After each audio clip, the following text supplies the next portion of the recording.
In the recent wake of all the controversy about transgender bathrooms, we've been seeing the Target stories, and all of these other issues. Politicians are all standing upon the soapbox. And I stumble across a video on social media by a guy who calls himself the Liberal Redneck. Now, with a title like that, I had to click the link to find out what this was all about, expecting the worst. What I saw was something hysterical and actually pretty wise. Here's the clip. What's up, y'all? Liberal Redneck here. We gonna do it again. Fired up, son. I've been seeing all these Facebook posts about transgender bathrooms, and every one of them comes down to the same shit. Well, hell, what's to stop some pervert from wrapping a skirt around his wiener and going in the ladies' room with my baby girl? I ain't having that. We gotta watch out for the kids. Meanwhile, these are the same motherfuckers that put Mountain Dew in sippy cups and beat a 6-year-old with a wire hanger for standing in front of the TV during Dr. Oz. Y'all are so full of shit. What do you think is gonna happen? You do know that transgender people have existed forever, right? What bathrooms you think they've been using? And how many times you ever hear about what you're worried about happening? Hardly not, never. Because even people that are child molesters are not going to prey on a kid in broad daylight, in public, especially not with their mouth-breathing troglodyte daddy 12 feet outside the door just dying to punch something different. It don't make no sense. And what about little boys? The vast majority of people that prey on little boys are adult males. This law don't affect them one way or the other. So unless you're also suggesting that we have separate bathrooms for Catholic priests, I think you need to cut the shit. Quit being a pussy and say what you mean. You're freaked out. The thought of a man wanting to be a woman disgusts you. Because like most things that disgust you, you lack the capacity to understand it. You know, homos, algebra, shit like that. And y'all ain't gonna change. I realize that now. But that's okay.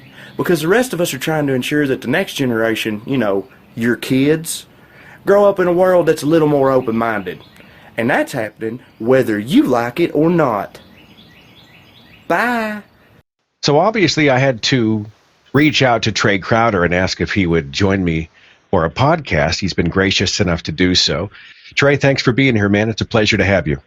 Hey, thank you, Seth. I appreciate it. Thanks for having me. You are a comedian, right, by trade? Or, you've been doing this for years, right? Yeah, I've been doing stand-up about 6 years or so, something like that. So, yeah, this wasn't something I just decided on a whim to do and just jumped into. I've been trying to be funny for a while. I guess I finally hit on something. Trae, where are you based? Where do you live? Knoxville, Tennessee. Are you really a liberal redneck? Yeah, absolutely. It's so funny. I've got a lot of hate, as I'm sure you can totally understand for these videos, but all the oh, I bet you're gay, I bet you're transgender, go in the bathroom with my wife and see what happens, that kind of stuff don't faze me. But all the people that have accused me of faking it, that's the stuff that really bothers me, because no, I'm not faking it at all. I live in Knoxville, but I grew up in the middle of nowhere in Tennessee, and in trailer parks and all that kind of stereotypical white trash redneck stuff. And I've always been liberal leaning politically, non-religious, all that stuff too. I took some heat when I shared your video from people who were like, why the stereotype redneck, way to categorize people in a stereotypical way. And of course you're looking at an Oklahoma boy born and raised, and right. I are one. Right. That's another thing that's kind of annoyed me that I've heard negatively is when people talk about it being a stereotype or whatever, that's kind of the whole point of it, is to, subvert some of the typical stereotypes of rednecks. You know what I mean? I don't think it's stereotypical at all, really. But yeah, and I've had people saying, talking about making fun of, poor people or whatever, stuff like that. I've gotten some heat for that too. And it's just look, man, I'm, like I said, I grew up super poor, white trash in the South. Nobody's going to tell me that I can't make fun of all that, And and the thing is, honestly, I didn't even know. Growing up, I didn't even know, because I come from such a redneck place that literally everyone there is going through the same thing, growing up the same way. I had to grow up, move away. and go out and then realize what I am, right? Like, I had all these little mini epiphanies, right? These little moments where I would just stop and be like, holy shit, I'm white trash. I had no idea. It first started when I went to college, and my first serious girlfriend in college was this rich girl, right? Well, okay, she was rich to me, you know? Like, I mean, her daddy owned a body shop outside of Nashville, so, you know. Firmly middle class, but in my head, I was Leo at the bottom of the steps on the Titanic. You know? Well, obviously something got you going, right? You saw the transgender argument happening. You had something to say. You decided to format it in this way. Tell me how this video came to fruition, and then the huge response after you released it. Right. So on stage, like I said, it is different, but like progressive Southerner has always kind of been my thing on stage, again, because that's who I genuinely am. But so I've toyed with the idea of doing a video series like this for a long time, but I always wanted to do, like, for whatever reason, more like production value and stuff like that. And I was like, I don't have the gear or the ability to do all that. So I just kept putting it off.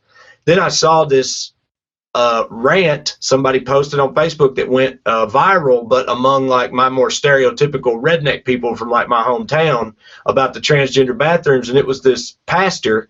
I don't know if you saw it or not, but it got like 15 million views. It was this pastor in North Carolina or somewhere, and he's just in the woods standing by his truck, just hollering into his phone about perverts in the bathrooms and all this stuff. And I saw it and I was like, you know, if this right here is what I'm trying to satirize or what I'm trying to parody, then I can just do it exactly that way. I don't need anything but my phone and my back porch, because this is what I'm making fun of. And so then I just went out, like, literally like the next day or the day after that, and just shot the first one, which the first one was actually about the Bible. And it got like, 70,000 views or something, which I was happy with.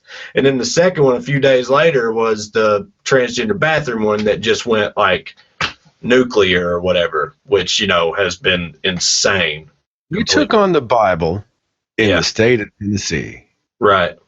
Yeah. And there's nobody walking around your house with, can of Krylon painting scripture on the wall and stuff. No, I mean, it's weird when it first got big and started getting like serious attention, and then people started going back and watching the first video, which, again, the whole subject of the first video is Tennessee tried to make the Bible our official state book, and that's the subject of the first video. And I started getting a little worried about it. I really did. I was like, are people gonna start showing up to my house? Like, am I gonna get my tires slashed or whatever?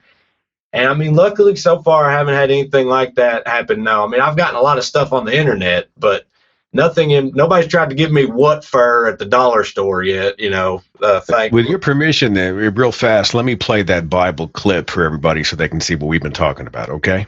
Okay. All right, here we go.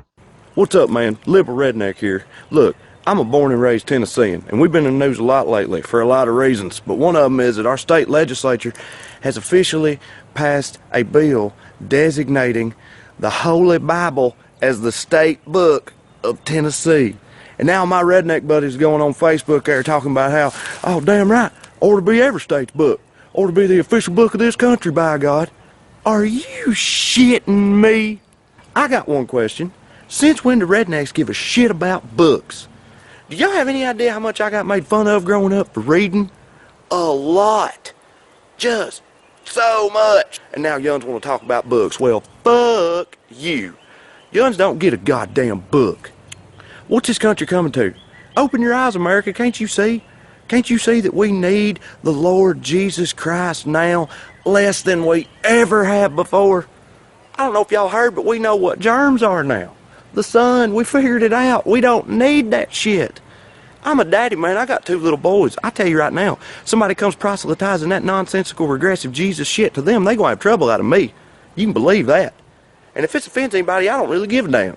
So I'm tired of not being able to stand up for what I believe down here in the South, man. Whatever happened to free speech?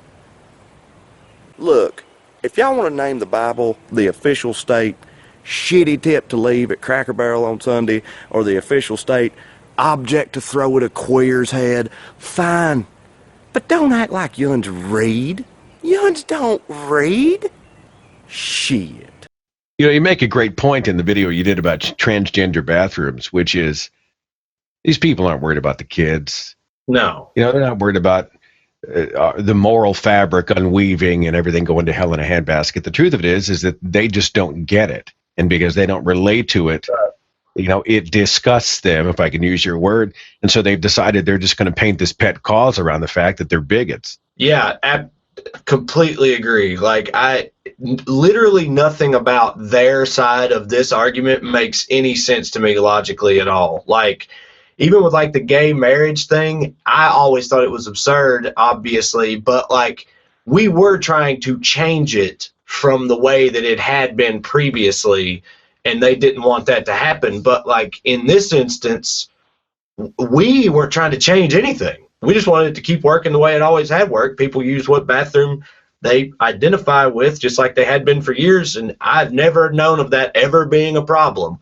But now they're acting like if we allow that to keep working the way it's worked for decades, all of a sudden children are going to be, you know, terrorized by perverts in the bathrooms or whatever. And I mean, yeah, it's just a way for them to couch their, you know, bigotry toward all that, their disgust and whatever. I never bought any of it for a second. This transgender agenda really is, they got to pee. Right. And they need a place to do it. I mean, that's pretty much what we're talking about, right?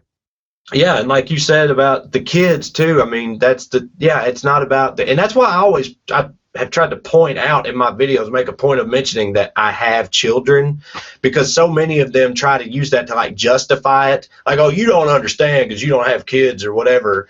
And, you know, that's also completely ridiculous. You know, that's just another thing for them to hide behind, you know. And like you said, it's not about the kids. If it was, then they would be trying to make bathrooms like for kids only, that no adults are allowed into or whatever, because they're at far greater risk from same-sex adults that are already in the bathrooms, you know, than any kind of cross-dressing pervert, like hypothetical boogeyman thing. What's up, y'all? Trae Crowder, Liberal Redneck. Look, I want to talk about a lot of things, but this transgender bathroom deal just won't go away. And you know it's getting out of hand now because we got white people boycotting Target. God damn.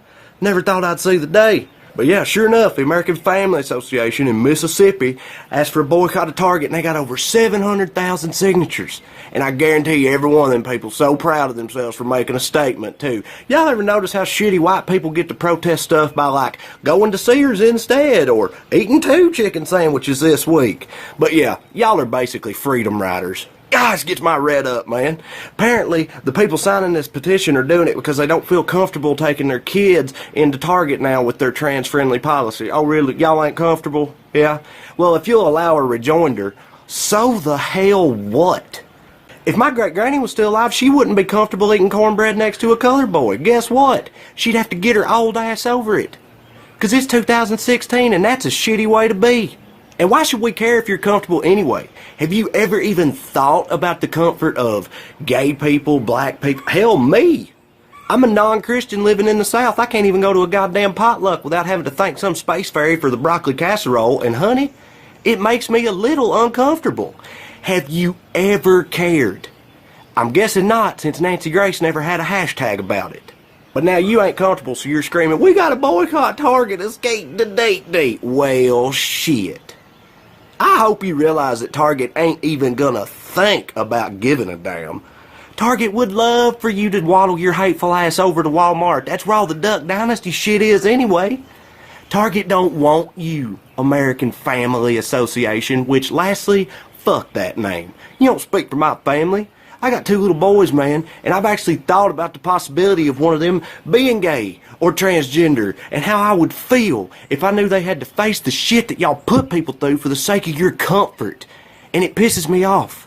So stop trying to pass your bigotry off as a family issue, because speaking as a father, that's bullshit. And fuck Nancy Grace, too. I got some people here in the Google Hangout room who'll obviously have some comments or questions for you. First, though, do you incorporate religious and or political humor into your stand-up? Yes, I do. It's like it's less explicit or overt. A lot of it is, but I still do though. Yeah.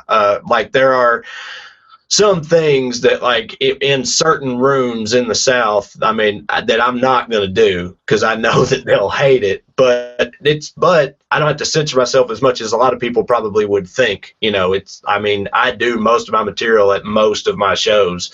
It's only if I ever find myself on a super, super like redneck bar show or something that I'll dial it back a bit. But because, yeah, I definitely touch on religious and political themes and, race and homophobia and stuff like broader things, not really like specific, this policy is stupid or whatever, But we were going to ask you to sum up your sort of philosophy on, God and the Bible in relation to how we look at sex and all that stuff. I mean, you call yourself a non-believer. How do you frame that? I'm not trying to paint you into an atheist corner here, but I'm just curious. What do you believe or not believe? Well, I mean, yeah, non-believer, I think, is the best way to put it to me. And I know that atheism means absence of belief, but like, in my opinion, I think it's impossible to prove either scenario, completely impossible. And I think the one scenario seems way, way, way more likely, which is that there is no God. But at the same time, I don't think that I can, if you want to say like, yeah, well, you can't prove that. I mean, no, I can't prove it. I don't know that any more than they know the opposite argument. So like, I will grant them that. Yeah, I can't prove it, but I don't believe any of it though. I mean, you can't prove that God doesn't exist any more than you can't prove that, fairies and right. And, some specific kind of alien life at the outer membrane of the universe don't exist. But that's not how we start. That's not how we frame the argument. We don't start with what cannot be disproven.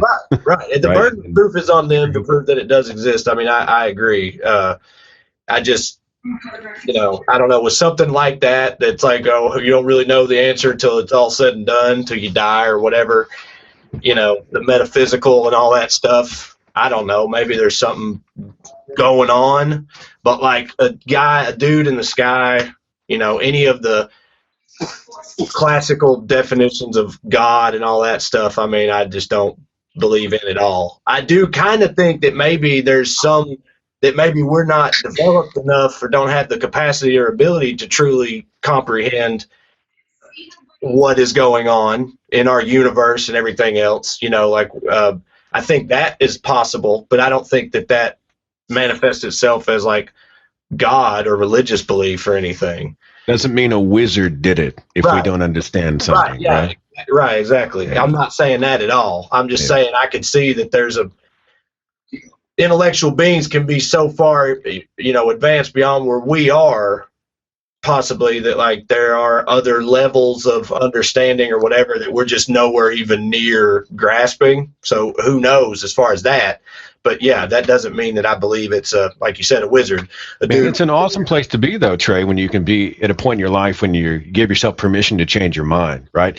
I mean, if aliens show up tomorrow and say, you're welcome, we can go, oh, hey, let's check that out, right? I mean, we're not already locked into the answer, and then we have to sort of paint everything into that scenario we've already predetermined. We can say, oh, new information. Let's go see what that's about. That's a pretty liberating place to be. Right. Absolutely. I mean, yes, it's that whole like scientific mentality of, asking questions and then seeing what we can determine to be true about it. And if you find what you thought was true, you find evidence that disproves it, then that's fine. You just go in the new direction now. You know what I mean? And there's nothing wrong with that. Whereas like on their side, that is unfathomable. You can never admit that you were wrong about anything. Talking here with Trae Crowder, the Liberal Redneck. By the way, I'll include the link to you do have a YouTube channel, or are they just on Facebook? There's a YouTube channel and a Facebook fan page, and then Twitter. Those are the three. Make sure that all that stuff's in the description box, and I'll post everything there so you can link directly. Let's see what our listeners have to say. I've got Cindy on the switchboard. Cindy, you have a comment or question for Trae Crowder? I do have a comment. I just wanted to thank Trae very, very much. Although I'm about as northern as you can get, I'm originally from Chicago. I live in Southern California now, but I've got relatives all over the place. So I have a few who are nice liberal atheists like me, and then there's the other half of the family, which is red state Fox News rednecks. And what I do is whenever they post something really outrageous, I find myself linking to your videos. And it's been very helpful because you speak their language, and they always take a step back after that. So I just wanted to say thanks. Well, I appreciate you saying that. And yeah, that's a big part of the idea of what I'm trying to do is that in my experience, the people like you're talking about, and the people that I'm surrounded by all the time, it's very easy for them to dismiss like you or somebody like you, going after their beliefs or whatever, because they're just like, oh, who cares what that uppity Yankee thinks or whatever. But the idea, is that when they hear it coming from me, it's like, lets them know, like, no, look, it's not just the others. It's not just outsiders who are against what you're saying. Like, it's some of your, countrymen too, your compatriots, you think, also want you to chill it the hell out because you're giving the rest of us a bad name. And I think it is a little harder, at least, for them to dismiss at first, but I've found that usually that just leads to them, again, like I said earlier, accusing me of faking it all, like I'm a northern liberal in disguise or whatever. I totally did it. Somebody was bitching and moaning about transgender bathrooms, and I posted your video as the response, and you kind of sneak up on them, right? They got a high curiosity factor. They don't often see you coming. They're like, oh, dude, it's some country boy on his back porch. This ought to be good. And then you just stick it to them. It's beautiful. It's beautiful. Well, I appreciate you saying that. And I mean, yeah, I do think that's a big part of why it blew up like it did, is because it was so unexpected for so many people. Like you said, I mean, they think, even though it says Liberal Redneck, I mean, they see the thumbnail and they hear my voice when I first start talking. And even though it says that, they definitely have in mind how they think this is about to go. And then it goes the completely opposite direction. And I think it just catches people off guard for sure. And I think that helped it with spreading like it did. But I mean, yeah, I'm conscientious that I've been dealing with that my whole life, kind of, you know what I mean? Like with the accent and stuff like that, people have certain expectations of me. And so I'm not new to that whole phenomenon. It's definitely something that I'm cognizant of for sure. In the chat room, I've got B, or I'll go by the letter B here on the show. You have a comment or question for Trae Crowder? Well, I wanted to thank him, first of all, for the YouTube videos. I found them very entertaining. At the same time, I'm in the South, too. In fact, I live really close to Trae, and I really appreciate him coming out because, as an atheist, it is really difficult in this area where you can't drive a half a mile without hitting a church to express, non-belief at all. And so for him to come out like this is kind of refreshing, gives me hope for the future. Trae, you inspire people, man. Yeah, I mean, yeah, that's something else. And I appreciate that, B. And we talked about it a little bit earlier too, but that I've gotten a lot of messages like that, and those have been some of my favorite ones because, I mean, that means a lot to me, hearing that from other fellow Southerners that are either saying what B just said, which is, it makes us feel better about, being open about all that ourselves, but then also other people saying, like, I just appreciate you letting the rest of America know that we're not all, the inbred Fox News hit that some people think we are. And I appreciate you letting people know that. And those have been some of my favorite messages to get, because I mean, that's been kind of my mission in life, even like I said, before the comedy. It reminds me of something somebody posted on social media. We're all using social media, Facebook, Twitter, whatever, as a platform for our own perspectives and opinions. And I've heard a complaint that they're like, well, you're never going to change anybody's mind. And I saw with a meme or a poster or something on Facebook that said, I don't post these things because I necessarily think I'm going to change your mind. What I do want to do is inform other people out there who think like me that they're not alone. Right. And that's sort of a side benefit. You get a chance to remind all these people in the shadows out there who are slowly navigating through a pretty hardcore religious climate that it's okay to be skeptical, it's okay to be satirical, it's okay to point a finger and say this is a bit ridiculous. You have encouraged a lot of people who have been kind of scared and they're walking slowly that they're not alone. I appreciate that Trae came out the way he did as a non-believer. I don't want to give my name because of the backlash that I've already been through with family members and certain friends, and I'm not at the point where Trae is. I've got Zach on the switchboard. Zach, you have something for Trae Crowder? Yeah, I think that his form of comedy allows the more rational message that he's got to sort of pop under the radar. And one of the people you were just speaking to, it just shows in 2016 that people who are just lacking a belief have to worry about who knows that they don't believe. It's kind of sad, and yeah, it's flabbergasting. And in a sort of first world country like the US, we're having to deal with this sort of stuff. But comedy is a way to sort of navigate around that. Trae Crowder, Liberal Redneck, y'all ain't gonna believe this, but I done got my red back up. People just can't let this whole potty thing go. I saw this video of this lady in Target with a Bible, just strolling through sporting goods hollering about the devil raping babies. We've all been there. And the whole time she's trailing behind her a goodly portion of her 12 kids. Now, honestly, I can't even blame that lady for being crazier than Michelle Bachmann on bath salts. 12? Fake, Lord have mercy, that's a lot of trailer babies. But these people have about lost their damn minds because they think that their rights and their beliefs are being threatened. They say, well, I'm just standing up for what I believe. Does that make me a bigot? Well, if what you believe is a bunch of wacky biggity shit, then yeah, it totally does. Look, we all know that you believe these things. We know that you believe it with all of your pre-diabetic hearts. But believing something super hard don't make it any less wrong. My 3-year-old believes that he should get cookies for breakfast every morning. That don't matter to me because he don't know facts, and so what he believes is irrelevant.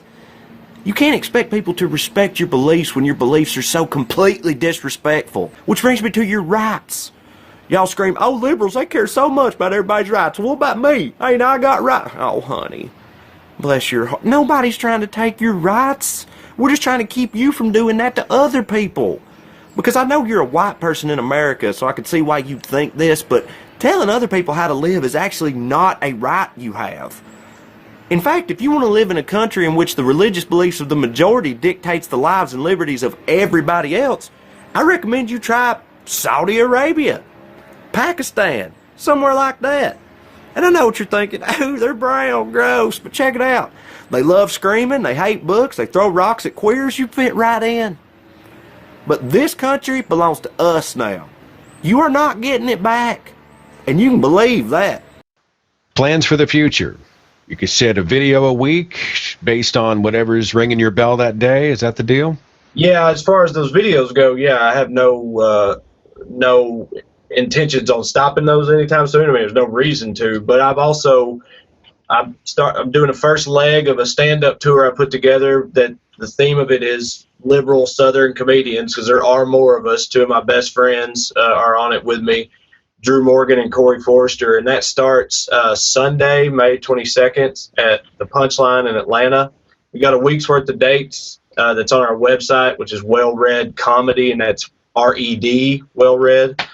And if this goes well, and it already has went well with ticket sales and stuff, we're going to expand the tour with other dates in other cities. So we're going to keep doing that, hopefully all over the country as the year goes on. And then outside of that, I'm getting a lot of other pretty cool opportunities and stuff that have come up that I'm excited about pursuing. And they're all in their infancy, so I don't really know what's going to happen with it.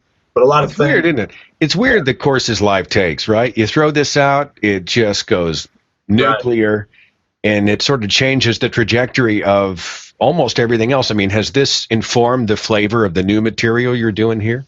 Yeah, already. Yeah, I've already done some newer like bits and stuff on stage that relate to this, and I'm sure there'll be plenty more. I think so. That's good. It's always good to have more material, but yeah, like you said, I mean, this really has already. No matter where it ends up going, it already has changed like everything for me. So it's been pretty crazy, and I'm really excited about the next few months. But the only thing I know for sure is that I'll make more videos and that the tour is going to continue. So anybody out there listening, wherever you're at in the country, hopefully will be somewhere near you in sometime in 2016. I hope. It's funny, Trae. We have a global audience. Like, we hit a ton of people in the United States, but I got to wonder what people internationally think. I mean, do they have rednecks in Ireland? Apparently, because I've gotten, now, I mean, obviously most of the messages I've gotten have been Americans, but I've gotten messages from I know they got rednecks in Australia. Those are the rednecks of the rest of the white people world. I would be curious to hear the flavor of rednecks in other parts of the world. What do they look like? What do they sound like? What are they like, period? That's just something that occurred to me. Funny you say that. I've had that same thought. Like, I would like to explore that some. Maybe it's like a project even in the future, because Australia, Sweden, New Zealand, the UK, Germany, I've gotten messages from all these places, and almost all of them have said something about, hey, we got rednecks here too, and whatever. So I don't know much about it. Yeah, I'm like you, but I do think it's really interesting, and that's been one of the coolest parts too, is I can't believe it's gotten out to like people in the rest of the world. It's crazy. People on the other side of the planet are watching a video you shot on your back porch with your cell phone. It's awesome. Yeah, welcome to the future. It's pretty crazy. Awesome. Trae Crowder, I'm excited to see lightning strike for you, man. It's funny. A lot of people out there have a lot to say, and they try to find their own way of getting it heard. And you did that very thing. You've had success with it. And certainly I hope this is just the beginning for you. I'll include links to your site and videos and your Twitter account, all that stuff in the description box of this video. And to you, all my best and all success, my friend. Thank you so much, Seth. I really appreciate you having me. And I mean, anytime, you want to chat further, just let me know. But thanks for having me. I will have my people call your people, man. All right. I got people now. All right. Thanks, Seth.